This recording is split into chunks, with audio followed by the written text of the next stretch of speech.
आप सभी को मेरी तरफ से नमस्कार। मैं मिसेज अंजू धीमान। आशा करती हूँ कि आप सब लोग स्वस्थ होंगे, मस्त होंगे और अपने अपने काम की तैयारी में व्यस्त होंगे। आज हम बात करने जा रहे हैं फीलिंग्स के बारे में कि फीलिंग्स हमारी लाइफ में क्या मायने रखती हैं। कहते हैं ना कि आपकी 16 आने ज़िंदगी तब बनती है जब उसमें 4 आने सांस और 12 आने एहसास जुड़ जाता है। जब हमारे एंगेजमेंट हुई तो शादी और एंगेजमेंट के बीच का जो गैप था वो 8 महीने का था। 8 महीने के बीच में हमने कभी एक दूसरे को फ़ोन भी नहीं किया, और करते भी कैसे। उस टाइम तो एसटीडी काफ़ी दूर होते थे और घरों में फ़ोन तो होते नहीं थे, लैंडलाइन फ़ोन होते थे, वो भी किसी किसी के घर पे होता था। तो बातचीत नहीं हुई, मिलना जुलना भी नहीं हुआ। 8 महीने के बाद जब शादी हुई तो एक दिन मैंने सर को पूछा कि आपने 8 महीने का टाइम कैसे निकाला।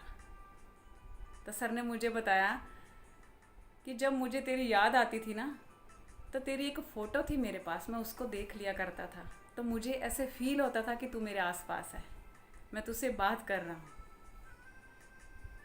इसको बोलते हैं फीलिंग। क्योंकि शादी का जो टाइम होता है ना लड़का और लड़की के बीच में, लड़की अपने हस्बैंड को फील करती है, लड़का अपने वाइफ को फील करता है कि अब हमारी शादी होने वाली है। वो टाइम ही ऐसा होता है। कामयाबी भी ऐसे ही है। जब हम कामयाबी के नज़दीक होते हैं ना, तो हमें ऑटोमेटिकली फीलिंग आनी शुरू हो जाती है, हम उस चीज़ को फील करना शुरू कर देते हैं। पर कामयाबी कब आती है? जब हम मेहनत करते हैं, अपनी मेहनत को फील करते हैं, फिर कामयाबी को फील कर पाते हैं। नेटवर्क मार्केटिंग में जब हम स्टार्टिंग में आए थे तो हम एक सेमिनार में गए। हमने अपनी अपलाइन को पूछा कि सर क्या हम कामयाब हो जाएंगे। तो हमारी अपलाइन ने हमें बताया कि आप अपने पुराने वाले बिजनेस के साथ इस बिजनेस को कंपैरिजन करके देख लो। वहाँ पे आपको खुद मेहनत करनी थी, खुद सारा काम करना था, कोई हेल्प करने वाला नहीं था। पर नेटवर्क मार्केटिंग में हम पल पल आपके साथ हैं, आपकी हेल्प करने के लिए तैयार हैं। तो फिर कामयाबी कैसे नहीं मिलेगी? आपको सिर्फ अपनी मेहनत को फील करना है, मेहनत करनी है, उसको फील करना है, अपनी कामयाबी को फील करना है, अपने सपनों को फील करना है। आपने कभी सोचा है कि आने वाले 5 से 10 सालों के बीच में आप कहाँ होंगे? कभी एहसास किया अपने अंदर? हमने बोला सर वो तो नहीं किया। बोले करो। जिस दिन एहसास हो जाएगा ना अपनी कामयाबी का, उस दिन देखना क्या होता है। हम घर पे गए, मैंने सर को बोला कि आप क्या फील करते हैं, आप क्या सोचते हैं, क्या नेटवर्क मार्केटिंग में हमारा भविष्य अच्छा होगा? सर ने बोला मैं तो बहुत अच्छा महसूस कर रहा हूँ। मैंने बोला कैसे? बोले हमारे पास खुद का बंगला होगा, खुद की ड्रीम कार होगी, फाइनेंशियल फ्रीडम होगी, हमारे सारे सपने पूरे होंगे, टाइम फ्रीडम होगी। मैंने बोला आप ऐसे फील कर रहे हैं? सर ने बोला बिल्कुल फील कर रहा हूँ। मैंने बोला ठीक है, मंजिल अब दूर नहीं है, क्योंकि अभी हमें एहसास होने लग गया कि वाकई में हम कामयाब होंगे, क्योंकि हम मेहनत ही इतनी करते थे। मैं आपको एक स्टोरी के जरिए बताना चाहूँगी कि एहसास क्या होता है। एक बार की बात है, एक बिजनेसमैन को ना उसके बिजनेस में बहुत लॉस गया। उसे समझ नहीं आ रहा था कि बिजनेस को फिर से कैसे उठाया जाए, उसे कोई रास्ता नज़र नहीं आ रहा था। एक दिन वो एक पंडित के पास गया। पंडित जी को पूछने लगा कि पंडित जी आप मुझे बताइए कि मेरा बिजनेस फिर से स्टैंड कैसे हो सकता है। पंडित जी ने बोला कि बेटा आप भगवान को प्रणाम करा करो, प्रणाम करोगे तो परिणाम मिलेंगे। वो ये बात सुन के अपने घर की तरफ चला गया। रास्ते में उसे एक दुकान पे श्री कृष्ण की मूर्ति सामने नजर आई। उसे वो मूर्ति बहुत पसंद आई। उसने वो मूर्ति खरीद ली और अपने घर के मंदिर में जाके उसकी स्थापना कर दी। अब दिन रात भगवान की पूजा पाठ करता है। और भगवान के आगे अरदास करता है कि जल्दी से जल्दी मुझे कोई रास्ता बताएं ताकि मैं अपना बिजनेस को फिर से स्टैंड कर सकूं। ऐसे करते करते काफ़ी दिन बीत गए।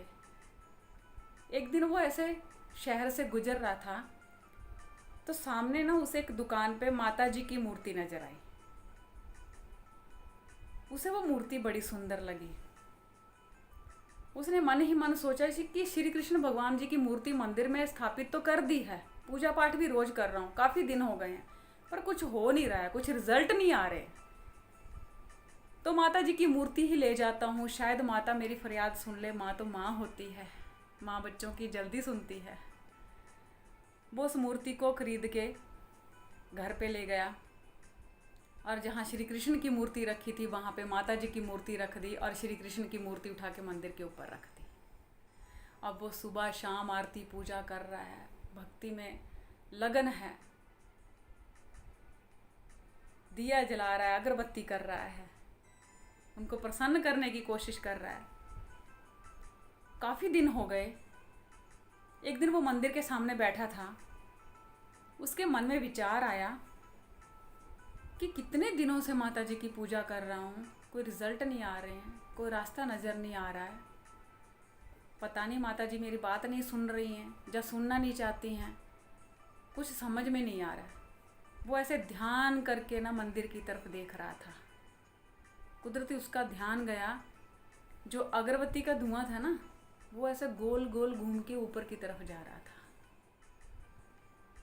उसके मन में विचार आया कि माता जी कहाँ मेरी बात सुनेंगी, जहाँ कहाँ समझेंगी मुझे, कहाँ उनको मेरी पूजा लगेगी, क्योंकि जो अगरबत्ती की सुगंध है वो तो ऊपर बैठ के श्री कृष्ण जी ले जा रहे हैं, क्योंकि अगरबत्ती का धुआं तो ऊपर की तरफ जा रहा है। माता की तरफ तो अगरबत्ती की स्मेल जाती ही नहीं है, खुशबू जाती ही नहीं उनके सामने, तो वो कैसे सुनेंगे। वो जल्दी से उठा और श्री कृष्ण भगवान की मूर्ति को उठाने लगा।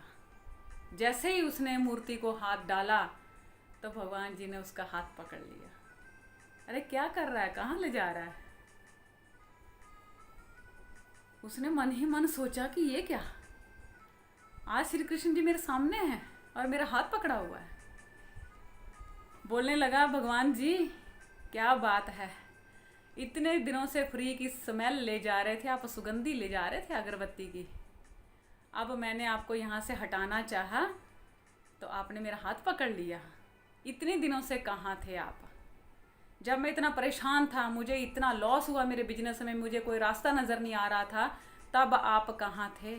मैंने आपकी इतनी पूजा पाठ की, तब आप कहाँ थे, तब तो आपने मेरा हाथ नहीं पकड़ा। भगवान जी ने बोला कि बेटा मैं तो उस दिन से ही तेरे साथ हूँ जिस दिन तू मुझे अपने घर लेके आया था। फ़र्क सिर्फ इतना है कि तुझे एहसास ही आज हुआ कि मैं यहाँ हूँ, मैं तेरी अगरबत्ती की सुगंध ले रहा हूँ। इतने दिनों से तुझे भी तो एहसास नहीं हुआ मेरे होने का।